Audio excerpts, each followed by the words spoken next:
Headlines brought to you by Chitale बंधू.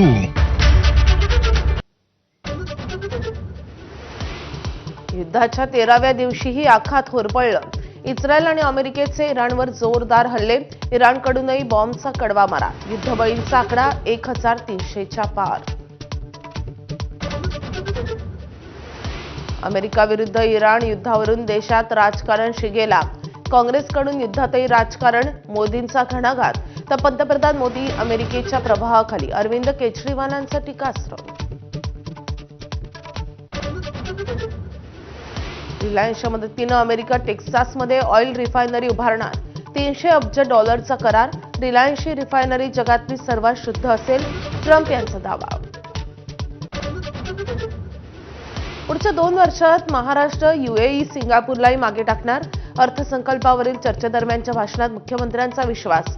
विरोधकांवरही जोरदार हल्लाबोल.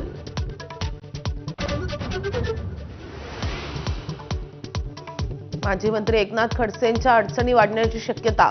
मुक्ताईनगरमधल्या राष्ट्रीय महामार्ग विस्तारीकरणा प्रकरणी चौकशीसाठी SIT स्थापन. प्रकरणाशी संबंध नसल्याचा खडसेंचा दावा. लोकसभा अध्यक्ष ओम बिर्लांच्या विरोधातील अविश्वास प्रस्तावावरून विरोधक आणि सत्ताधारी आमने-सामने. आवाजी मतदानानं अविश्वास प्रस्ताव नामंजूर. अध्यक्ष कोणत्याही पक्षाचे नाही तर सभागृहाचे. अमित शहांचा हल्लाबोल.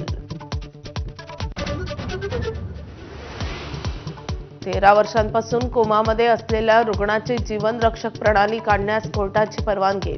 देशात पहिल्यांदाच निष्क्रिय इच्छामरणाला सुप्रीम कोर्टाचा हिरवा कंदील.